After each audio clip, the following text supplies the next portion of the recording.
Hey, what's up, everybody? Welcome to my channel. My name is Paul, the Canadian Snowman, here once again with some more geography. Now, we have Nepal. I think that's how you pronounce it. It's Nepal, right? Uh, it seems to have a crazy cool flag, different from every other flag, apparently. It's not just your usual rectangle. I'm not sure what shape this is. It's like two triangles kind of connected, sort of. But it looks really cool and definitely stands out, amongst everybody else's. And I guess I've seen pictures in a rectangle version, which is basically the same flag put on like a white background, something like that. But yeah, definitely really cool. Because now when I think about it, it's surprising. Like, why does every country have the same rectangle flag? Like, when I think about, like, you think everyone would want their own kind of style, so everyone might have a different shape, or at least, I don't know, dimensions might be a little bit off, a little bit different. I don't know. Maybe someone will have a circle flag. I guess that was just a norm, and it was just tradition. I guess every country kind of went along with it. I don't know. I guess I'm sure there's a simple explanation for it if I just Googled it, but I don't know. But anyways, yeah, cool flag. So we're starting off on the right foot. I think Nepal, isn't that like mountains, right? Obviously, I definitely heard it. I'm just trying to remember, like, Nepal, it's like a mountainy area, right? Right? Okay, we're gonna find it anyway. Before you, please hit that like and subscribe button below, please and thank you. And to love you forever. All right, let's get to it. Dude, looks like Paul's back at his office again here. All right, wait for my computer to load. All right, 3, 2, 1, bam. Work. After I made the India video, I got a lot of Nepalese people saying, "You made a mistake. Buddha was not born in India. He was born in Lumbini, which is in Nepal." to which many of the Indian subscribers were like, Yeah, but Buddhist texts say he grew up in Kapilavatthu for the first 29 years of his life, which is probably in Piprahawa, which is like a half a mile away from the Nepali border. Lies. Kapilavatthu is most likely in modern-day Talarkat. Okay, well, even if that was true, it was during the Mahajanapada era. Modern-day Nepal wasn't even established. So does it really count for Nepal? Yes, it does. yeah, this is kind of a big deal for them. It's time to learn geography.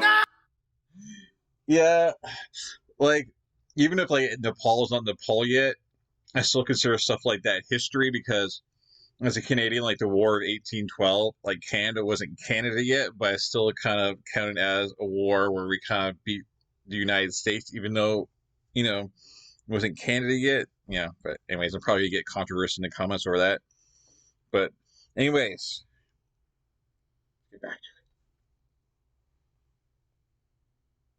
Hey everybody, I'm your host Barbs. Alright, so what do you know about Nepal? Mount Everest, right? Yep, keep going. Sherpas. Sure. Anything else? Sherpas on Mount Everest. And that's my cue to begin the lesson. Let's look at some maps now, shall we? Okay, good. See, I was right with Nepal. It's a mountainy area, and it was kind of the spot that I thought it was. So yes, go me. Mount Everest, tallest mountain in the world. So you guys already got some awesome stuff going on. So good deal. Good deal. Sherpas on Mount Everest. And that's my cue to begin the lesson. Let's look at some maps now, shall we? Nepal is often called the roof of the world. About 75% of the entire country is in the highest mountain chain on Earth. This means they have a very interesting civil layout. First of all, the country is landlocked, located in South Asia, sandwiched right in between India and China, locked away predominantly within the Himalayan mountain range. The country is divided into 7 provinces, only 3 of which have actual names, whereas the remaining 4 are just called province with the corresponding number. Some of these provinces have proposed names, but as of 2019, they are not yet official. Number 4 is skipped because they gave Gandaki a name back in 2018 when it used to be Province 4. Wait, so if 4 is gone now, why don't they just switch 5 to 4? Paperwork is hard, plus it might get a new name soon anyway, so why bother? Keep in mind, the province subdivision is relatively new. Up until 2015, they actually had 14 zones, which even though they were displaced, they are still used today for license plates. The capital, Kathmandu, is located in Province 3, although it is not the capital of the province. Hetwada is. The country's largest, busiest, and only international airport is Kathmandu. For those who live there, like, Is it? Do you guys want a name? It seems like something like the people that live there be like, let's vote on a name or something, guys. You know, the other guy's got a cool name, and we're stuck with province. You know, let me know what you guys think below. Down in the comments below, if you live in Nepal, and especially from that, you know, those provinces. Do you want a name? What would you name it? Tribhuvan International. However, to relieve capacity constraints due to high tourism, work is being done to extend and make 3 more international hubs: Nijgad, Pokhara, and Gautam Buddha Airport. Oh, and keep in mind they have the most dangerous airport in the world at Tenzing Hillary or Lukla Airport, in which the runway runs off a cliff. So basically, if you don't build up enough momentum and become airborne, you free fall to your death. No joking, it's true. Now, I believe it. I think I've seen YouTube videos on that. That would be pretty scary, though. It's like you get to the end, and then like all of a sudden you have some engine issues. You're kind of screwed. That's got to be extremely terrifying. here's the thing, Nepal has always kind of been like the buffer between the two giants, India and China. This in return has been both a blessing and a curse. Blessing in that nobody could really touch them, and therefore they remained one of the few countries that were never colonized. Influenced, yes. Invaded, yes. But colonized, no. This in return has made Nepal's land transport network very unique. Multiple roads enter into Nepal from India and China, but if you want to get to the economic hub Kathmandu, you have to go into the heart of the mountains, and your options are limited only to a few main highways, like the HO2 from Raksal, India, and the HO3 which goes into Jangmujen, Tibet, China. If you look closely in the west though, you'll find Nepal's only disputed area, the Kalapani territory. Basically, it was a byproduct of the 1962 border war with India and China. Things got messy, and to this day Nepal claims that the river to the west should be their border, but India claims that the ridgeline to the east should be theirs. Well, for what it's worth though, there are tons of cool places to check out in case if you decide to visit, such as the Annapurna National History Museum, Narayanati Palace. The city of Pokhara is kind of like the tourism capital. The Island Jungle Resort of Chitwan, the Tiger Tops and Elephant Polo Field, the Toothache Tree, the Aircrafts Museum. So many religious sites like these temples, the Rongbuk Monastery, and probably the most notable sites being Elephant Polo. That sounds really interesting and kind of dangerous. I'm gonna see like you fall off your elephant and kind of getting trampled, or I don't know, maybe wild elephants can go like smash through the crowd. I'm definitely overreacting, aren't I? Anyways, that sounds cool. It seemed like something really interesting to watch, but then again, I don't know how fast elephants really go. I don't know.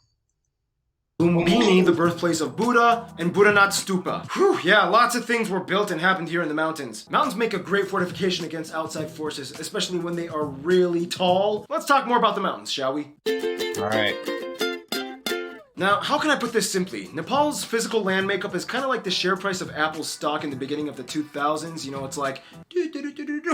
First of all, Nepal is located right at the start of the Himalayan mountains, the tallest range on Earth, which was basically formed by the Indian tectonic plate smashing into the Eurasian plate. The collision is still occurring to this day, which means that the Himalayas grow about 2.4 inches or 6.1 centimeters every year. This means that every new person to reach the summit temporarily becomes a world record holder. Obviously, you all know the highest point can be found here too, Mount Everest, or Sagarmatha, the tallest mountain in the world, shared with China at nearly 9,000 meters high. Keep in mind, 8 of the 10 tallest mountains in the world are actually found in Nepal as well. Also keep in mind, due to the tectonic plate convergence, the country is subject to occasional earthquakes, one of the most well-documented ones being a 7.8 magnitude quake with aftershocks hitting the capital, destroying ancient sites back in 2015. In addition, it triggered an avalanche on Mount Everest, killing 21 people, making it the deadliest day on Mount Everest history. The Himalayas are just one of 3 regions of the country though. Below the Himalayan region lies the Pahad, a lower mountain region in the green zone that generally does not get snow and fosters fertile valleys and rivers. Below this is the final region, the Tarai, the lowest point in Nepal located in the greater Gangetic plain that extends into northern India and Bangladesh. The lowest actual point being Kechanakalan of the Japa district. After China, this makes Nepal one of the countries with the widest range of elevations on Earth. This is also where most of the agriculture and produce are grown, as it is the most fertile region fed by countless rivers and their tributaries that are sourced by the snowmelt from the Himalayas. The longest of these rivers, the Gagara, can be found in the west as well as the largest lake, Rara. Nonetheless, the Bagmati River is very important as it passes through Kathmandu, and the Gandak River contains the largest hydroelectric dam, and the Koshi River provides irrigation to much of the valleys in the east. Phew! Mountains, rivers, lakes, valleys, earthquakes, agriculture. It seems like nature has been playing around with Nepal since day one. Alright, so that being said, it's time for my triple shot of espresso break. It's time for me to stop talking, but you know who knows a few things?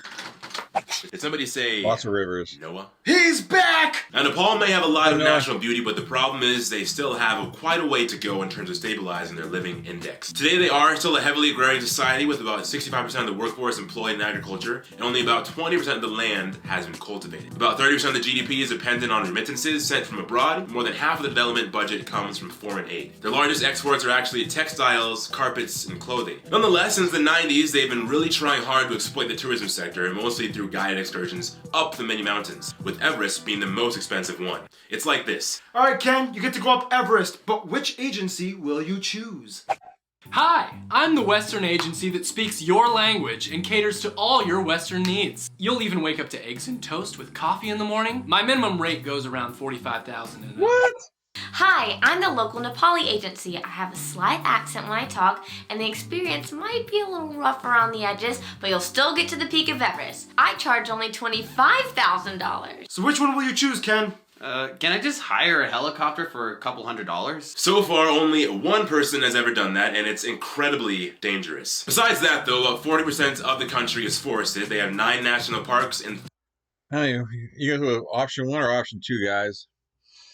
I'm good. I don't feel like climbing Everest, and the helicopter. No, I think I'm good. I'll just like choose some kind of like small hill and take a picture of myself while I'm in Nepal and just say I'm at the top of Mount Everest. Then like no one will know. No one will really know, right? Yeah.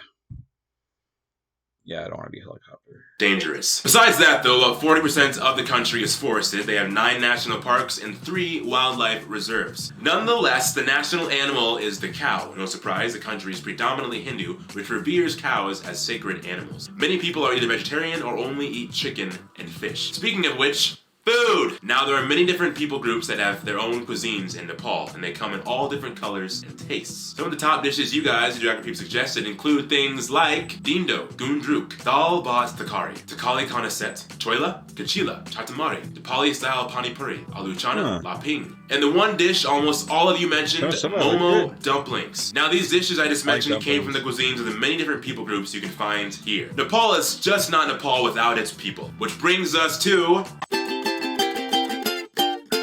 Thank you, Noah. Follow him on Instagram. No problem. So you, tried to film without Noah last episode, huh? Sorry, Noah. I must apologize.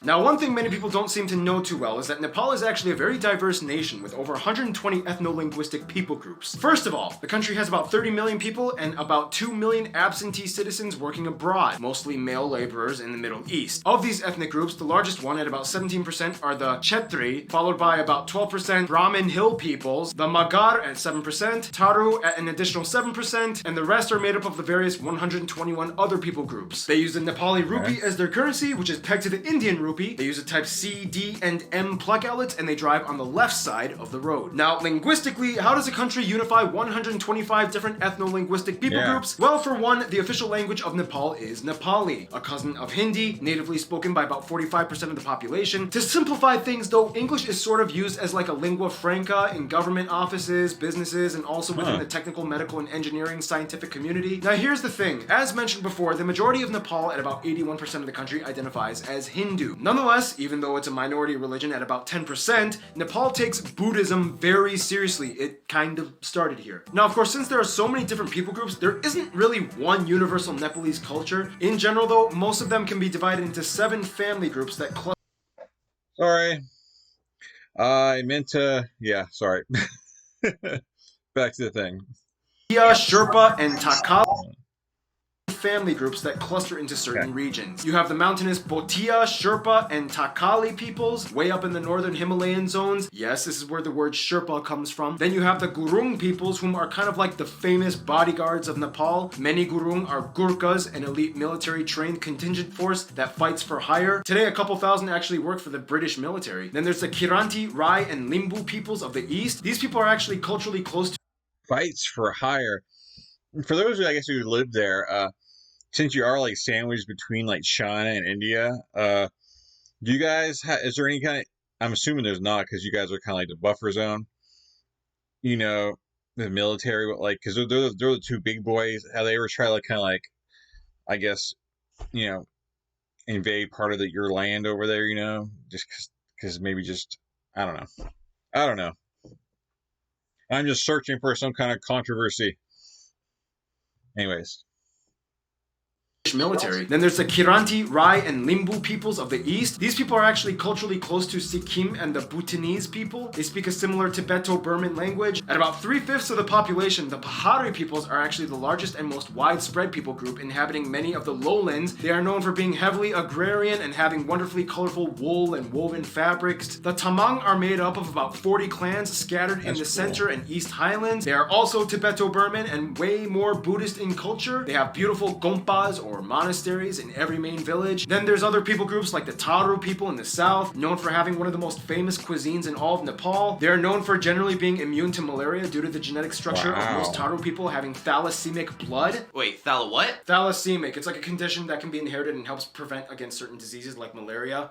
So is this gonna be like a new segment, like in the Namibia episode, where I ask what the definition is and you explain what it is? Possibly, yes. And finally, even though they make up only about 5% of the population, the one group that is kind of regarded as like the originals of Nepali national identity might be considered the Newar peoples. Found in pockets all over, mostly in cities, they are known for being the most politically, economically, and socially advanced community in Nepal. In a nutshell with culture though, in the shortest way I can put it, you kind of see like this interesting Indian-Tibetan influence fusion with Nepal. And here's Random Hannah to explain. Amongst all these groups, certain traditions are shared universally, and most are either rooted in Hinduism or Buddhism or both. The Himalayas are in themselves considered the abode of Lord Shiva, and the Hindu god plays a huge role here. Many Nepalese follow a deep-rooted tantric tradition of Hinduism or Buddhism, which allows 5 animals for ritual sacrifice. Every town has a jatra, or celebration of main god or goddess, usually followed with a procession of the statue around the town. The 15-day-long festival of Dashin is celebrated by everyone in the country. It's a huge deal. Many of you have also mentioned the Kumari, little girls that are worshipped as living goddesses until they hit puberty.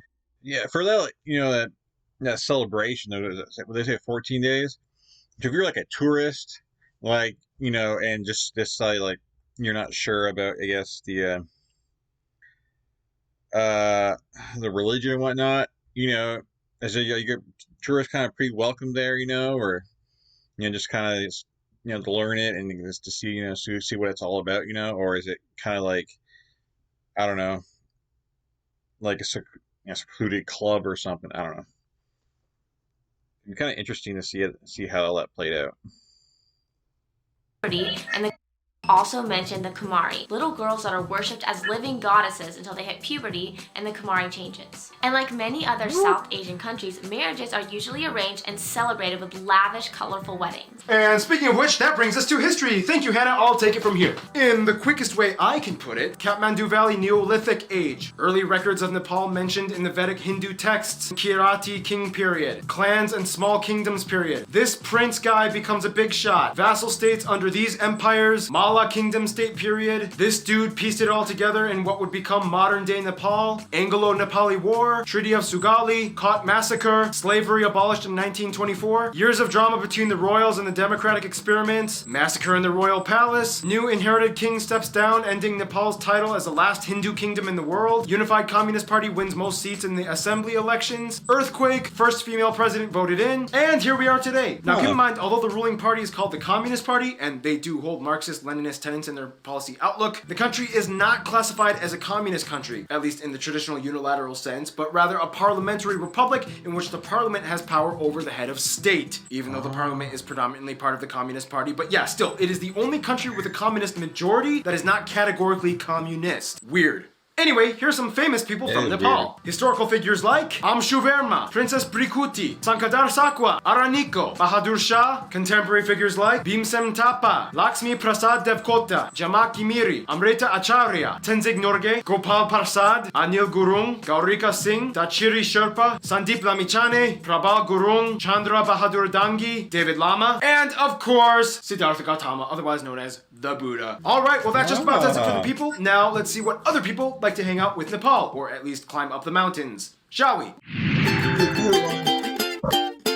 Now, Nepal has always kind of had like this very unique position in diplomatic policy. I mean, they're locked away in a very remote and rugged area on the planet, yet hold the key to so many international links. For one, even though about 10% of their country is Buddhist, other Buddhist countries like Thailand, Myanmar, and Cambodia love Nepal. Often people from these countries will take pilgrimage trips to see holy sites, especially in Lumbini. Bhutan is kind of like the only Buddhist country that they kind of have.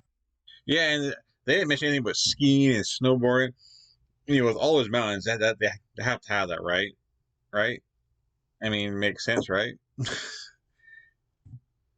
I guess it goes without saying, right?